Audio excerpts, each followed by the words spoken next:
She chose another man. But it wasn't really a choice. Because in that moment, standing between the man who felt safe and the one she couldn't stop loving, she already knew what she had to do. What no one saw was why she chose him. Lydia Sen had learned, by 29, how to exist in rooms that were not built for her. She moved through the world of the ultra-wealthy with grace and left before anything could reach her. She smiled professionally. She spoke with precision. She kept her heart behind glass, like the art she handled. Beautiful, but untouchable. She had to. There was Bia at home. Bia was 7. Gap-toothed, relentlessly cheerful, obsessed with butterflies and the color orange. She was Lydia's niece, and since that wet November night 2 years ago, when her sister Nadia died in a car accident, she had been Lydia's whole world. Lydia had arrived home to find a 4-year-old girl in a yellow dress sitting on a social worker's lap, clutching a stuffed butterfly, waiting for someone to come. Lydia came. She never stopped coming. Everything she did around Bia. Every decision filtered through one question. Does this put her at risk? The answer determined everything else. So Lydia kept herself armored. She worked. She left early. She did not allow distractions. That discipline lasted right up until the night she walked into Rowan Mercer's gallery launch. Rowan was 41 and had the ease of a man who had never once doubted he belonged anywhere he stood. Old money. Warm gray eyes. A smile that made you feel, irrationally, like you were the most interesting thing that had happened to him all year. He found Lydia standing alone in front of a grief painting by a Senegalese artist. Everyone else had glanced at it and moved on to the champagne. She had been standing there for 7 minutes. Rowan noticed that, and something moved in his chest. Not just attraction. The sight of a woman who had chosen, without apology, to stand still and pay attention. "You look like you are disappointed in all of us," he said. "The Diallo piece is the most important work in this room, and no one has stood in front of it for more than 4 seconds. So yes, a little." He looked at the painting for the first time all evening. Really looked. "He painted it the week after his wife died," she said, "and it is not dark. It is full of light. That tells you everything about who he decided to be in his worst moment." Rowan felt something he had not felt in any boardroom or ballroom in years. The particular smallness of a man in the presence of something true. He wanted to know her. Completely. He already sensed it would not be simple. She smiled politely and excused herself to check on the lighting. But she walked away more slowly than she had intended. Later that same night, as the crowd thinned, a man arrived who had not been invited. He moved through the room like someone always aware of exits. Contained, controlled. Dark hair threaded with gray. Eyes the color of slate in low light. They swept the room once and landed briefly on Lydia. 2 seconds. Maybe 3. Then he turned away. Across the room, Rowan had gone very still with the stillness of a man containing something large. The uninvited man left before she could cross the room again. She asked the gallery assistant his name out of professional habit. Conrad Steele. She filed it away. She told herself she had already forgotten about it. 3 weeks later, a brief arrived that would quietly rearrange her life. A private collection. 41 original works. A single client who wanted a curator who understood what art was for beyond what it was worth. The name on the brief? Conrad Steele. She took the job. She told herself it was because the collection sounded extraordinary. She was almost right. The first time she walked through Conrad's penthouse, she forgot he was there. He had taste that felt almost accidental. Pieces chosen not for investment, but for something private and painful. A grief painting by a Nigerian sculptor. A devastating series on loneliness by a Tokyo printmaker. And there, near the end of the hallway, a sketch so small it was nearly invisible. A lost basket she had read about years ago, and assumed was gone forever. She pressed her hand lightly to her chest, as if she needed to hold herself together. "You found it," said a voice behind her. She turned, and recognized him. Conrad Steele, in his own space, was different from the man who had moved through Rowan's party like a controlled disruption. Here he was, simply still. Present. The slate-gray eyes were watching her with an attention she was not used to receiving.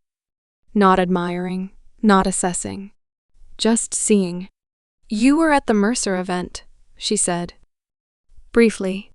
"You were not on the list." "No." A pause. "Does that change how you feel about the basket?" "No," she said. "It changes how I feel about you. I have not decided yet whether that is a problem." He almost smiled. Just a shift at the corner of his mouth. It cost her something she could not name. Over the weeks that followed, he did not pursue her, did not try to impress her. He simply stayed in whatever room she was working in and let the silence do what it would. She had never met a man who did that. She learned things about him in pieces. That he had grown up in a Manchester council. That he had built his company from a rented room and a single investor who believed in him when no one else did. That his marriage to Claudine Wilde had been hollow for years. A partnership of surfaces that had never once felt like home. He never told her any of this directly. He told her things adjacent to it.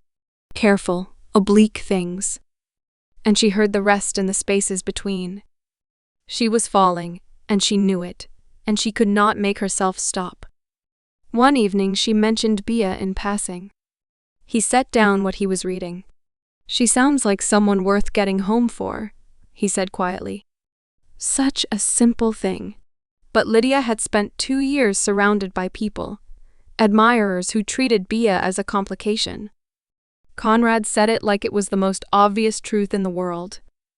Her chest felt strange, full in a way that made her want to put something down before she dropped it. Meanwhile, Rowan had been patient. 3 months of dinners.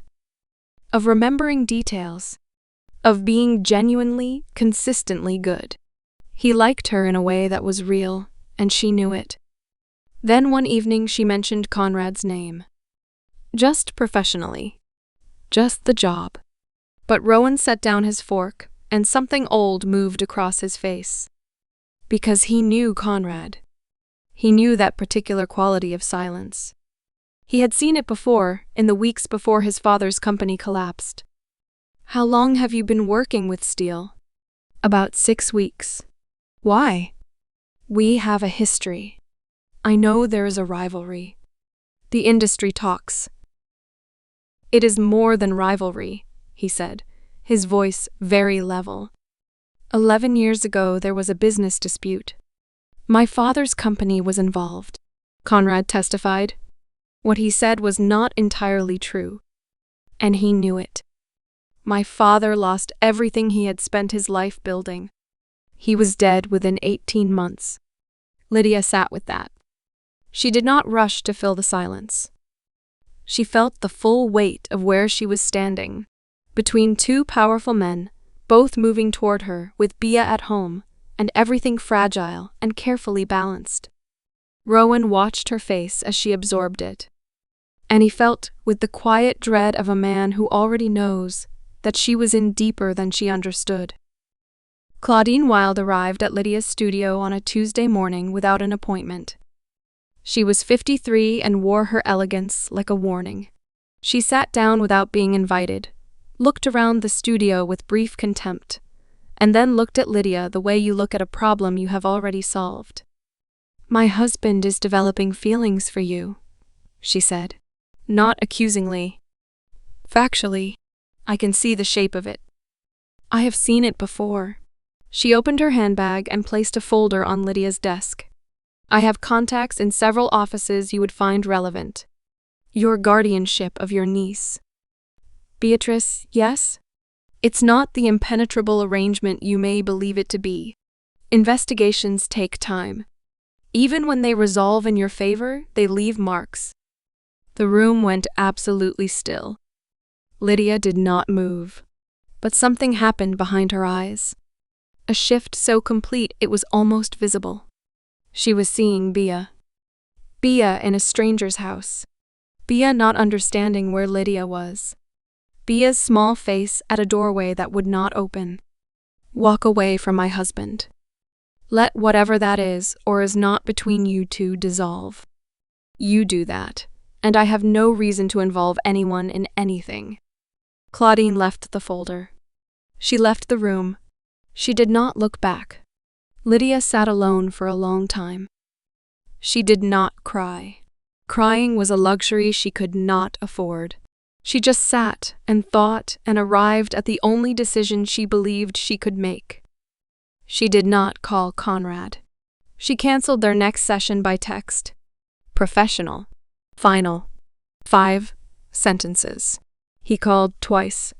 She watched his name on the screen until it stopped, then put the phone face down on the counter and stood with both palms flat on the surface, breathing slowly, until her hands stopped shaking. She may not have been able to put a name to what she had been feeling for him yet, but this surely hurts. She went to dinner with Rowan that weekend. She was warm and present, and she held his hand because he was safe and good and would not cost her B. She told herself this was the right decision, but she did not tell herself to be happy. That night, after Bia was asleep with her plush monarch butterfly tucked under one arm, Lydia sat on the kitchen floor with her back against the cabinet. She pressed her hands over her eyes. She gave herself 4 minutes. Then she got up, made tea, checked the locks, and went to bed. That was the economy of her grief. Efficient. Private. Entirely alone. Conrad understood the message. He read her 5 sentences and set his phone down and did not pick it up again that evening. He sat in his study, staring at the painting she had repositioned on her second visit. Moved 6 inches to the left, she had said, to catch the morning light, until the room went dark around him. He had not told her he loved her. He had not told her anything. He only knew that whatever had been building in him over 8 weeks was the first thing in years that had felt real, and now it was gone. She had chosen Mercer. Of course she had. He filed for divorce from Claudine 3 weeks later. Not for Lydia. He held that clearly. The marriage had been over for years. But losing what had almost existed made it impossible to keep pretending the performance was worth inhabiting. He threw himself into work. He was extraordinarily productive, the way men sometimes are when they are trying not to feel something. He did not move on. He moved forward, which is different. Movement without destination, and anyone who has done it knows exactly how it feels. 7 months passed. Lydia and Rowan built something that looked, from the outside, like exactly what a relationship should look like. He brought Bia orange tulips every second Sunday. He sat through her 40-minute monarch butterfly presentation and asked intelligent follow-up questions. Bia assessed him with the rigor she applied to all important matters and declared him acceptable. Lydia laughed. And for stretches of time, it was genuinely good. But there were silences Rowan could not reach. He noticed them the way you notice a room that has been cleaned but not lived in. She was warm, attentive, present in every technical sense. And yet, there was a door inside her he could feel but never find. He told himself it was grief. He gave her time, 7 months of it. Then one night he poured 2 glasses of wine and set it quietly across the table. Tell me what happened with Conrad Steele. Nothing happened. Something happened. I have known you long enough to know the shape of what you are carrying. It has a before and an after. I am not accusing you. I am asking you to let me in. I made a decision, she said finally. I stand by it. He looked at her, and what she saw in his face was not anger.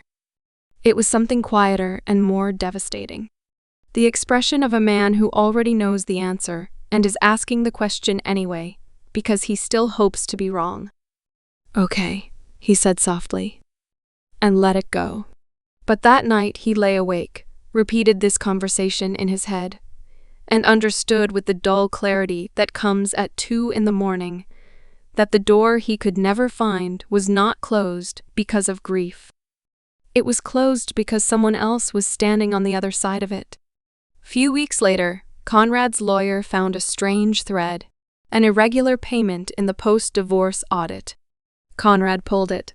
12 days later, the full picture arrived on his desk at 7 in the morning. Claudine had hired a firm to investigate Lydia.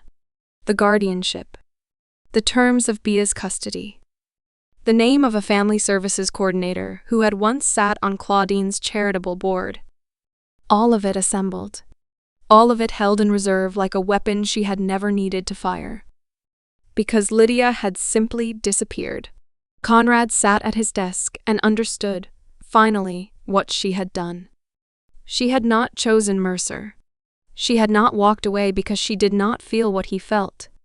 She had been threatened with the one thing she could not lose, and she had absorbed the cost alone and told no one. He felt a hot, clarifying fury. Not at Claudine. At himself. For not knowing. For not being the person she had felt she could come to. He sat with it until it cooled into something he could use. Then he made a decision. He came to her studio on a Wednesday afternoon in October. No appointment. No warning. She saw him through the glass panel of the door, and her body responded before she gave it permission. A long, involuntary stillness, like a breath held somewhere below conscious thought. She opened the door. He looked different. Thinner. The gray at his temples had spread. Like a man who had spent 7 months in his own head and had not always found good company there. "I know what Claudine did," he said. His voice was steady. His eyes were not. "I have the documentation. I know exactly why you left, and it was not a choice you were free to make. It was taken from you." Lydia said nothing. Her expression did not change. But she gripped the doorframe once, briefly, and he saw it. "She threatened your guardianship of Bia. She used the one thing you would not risk, and you did what you have always done. You took the full weight of it onto yourself, alone, without asking anyone for help, because that is who you are." The words landed on her like pressure, like the release of something that had been held too tight for too long. "I am not here to change anything," he said. "You are with Rowan. I understand that. I needed you to know that you were never in danger. I would have protected you. I would have protected Bia. You did not have to disappear." She looked at him for a long moment. "You did not know that," she said quietly. "And neither did I. I had known you 8 weeks. I could not hand you my niece's safety on 8 weeks." He absorbed that. She could see him absorbing it. Really taking it in, not defending against it. "That is fair," he said. "That is completely fair. I am not here to argue that you were wrong." A pause. "I just could not let you go on believing you had chosen this. You did not choose it. It was done to you." She felt something move in her chest that she had no name for. Not happiness. Something roar. The specific grief of a sacrifice that turned out not to have been necessary. She looked away. Down the street. A woman walking a dog. A child on a scooter. The world carrying on in its ordinary way, entirely indifferent to what was happening in this doorway. "What do you want from me, Conrad?" "Nothing." He said it without hesitation. "I want nothing from you. I wanted you to know the truth. I wanted—" He stopped. When he continued, his voice was quieter. "I wanted you to know that someone saw what you did, saw who you are, and that it matters. You matter. Even if nothing comes of this. even if you close this door right now." He left. She did not close the door for a while. She stood in the frame and watched him walk down the street, and she felt the full weight of everything she had spent 7 months carefully not feeling. It was enormous. It was absolutely enormous. She told Rowan that evening. All of it. Standing in his kitchen, not looking at him, hands around a mug of tea she was not drinking. Claudine. The folder. The text. 7 months of standing next to him, while loving someone else so quietly. She had almost convinced herself it was not love. When she finished, the kitchen was very still. Rowan stood with his back to her, both hands flat on the counter. Then he turned around. His eyes were wet, not crying. Rowan was not a man who cried easily, but wet in the way of a man who has been holding something and has just been told he has to set it down. "How long have you been in love with him?" The word opened something in the room. She felt it. "Rowan, do not tell me it is not love. I have been standing next to it for 7 months. I know what it looks like from the outside." She closed her eyes. "You chose me because I was safe," he said. "And I knew it. I chose to believe that if I was consistent and patient and good, you would eventually stop standing at a door you had closed and just let yourself be here." He set down the wooden spoon he was still holding. "I deserve more than the parts of you that are somewhere else. And so do you. You deserve to stop being brave about the wrong things, Lydia." She was crying, quietly, the way she did everything. Contained, almost invisible. Rowan crossed the kitchen and pulled her into a hug. Not romantic. The kind that means goodbye. He held on for a long time, and when he let go, his hands were shaking slightly, and neither of them mentioned it. "Go be honest," he said. "You have been so careful for so long. You are allowed to just want something." She drove home through the dark and let herself feel all of it. The grief of hurting him, the fear of what came next, and underneath everything, something she had not felt in so long she had almost forgotten what it was. Hope. Small and fragile and absolutely, stubbornly alive. She called Conrad at 9:30 that night. He answered on the second ring. She could hear in the half-second before he spoke that he had been awake. Lydia. Just her name.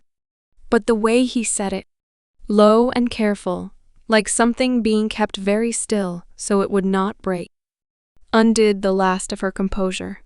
"You were right," she said.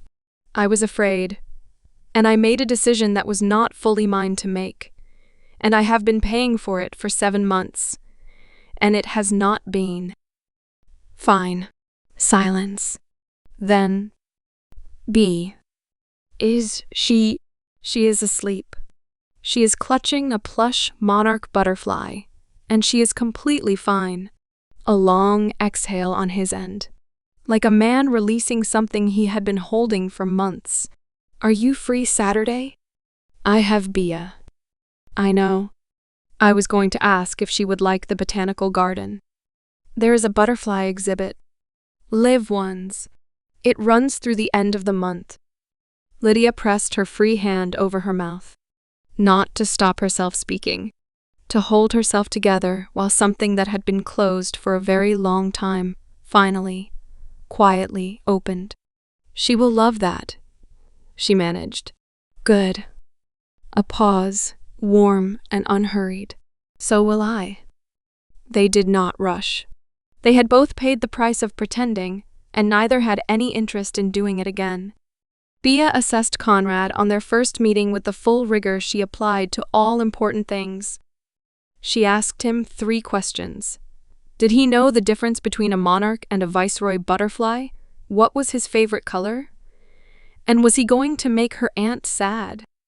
He said he did not know the difference, but would learn.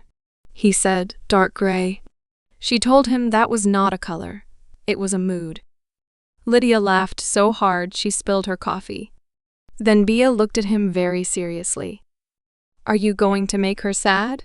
I'm going to try very hard not to, he said, meeting her eyes with the same seriousness she had brought. But if I ever do, I hope you will tell me.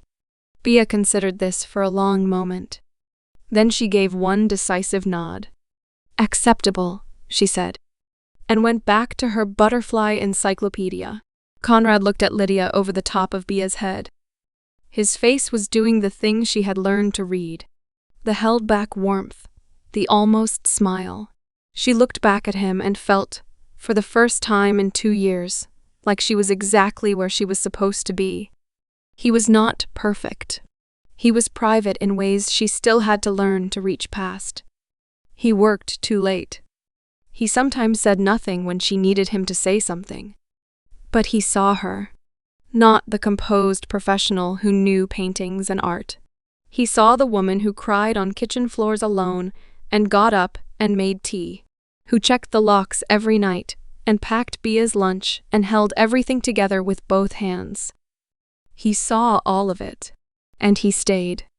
That was the thing she had not known she was waiting for. Not to be loved loudly, not grand gestures or public declarations. Just to be seen, completely, and stayed with, after everything. After Nadia, and the yellow dress, and the kitchen floor, and Claudine's folder, and 7 months of being carefully present in the wrong place. Lydia Essienne let herself have it. She had earned it. All the way to her bones, she had earned it.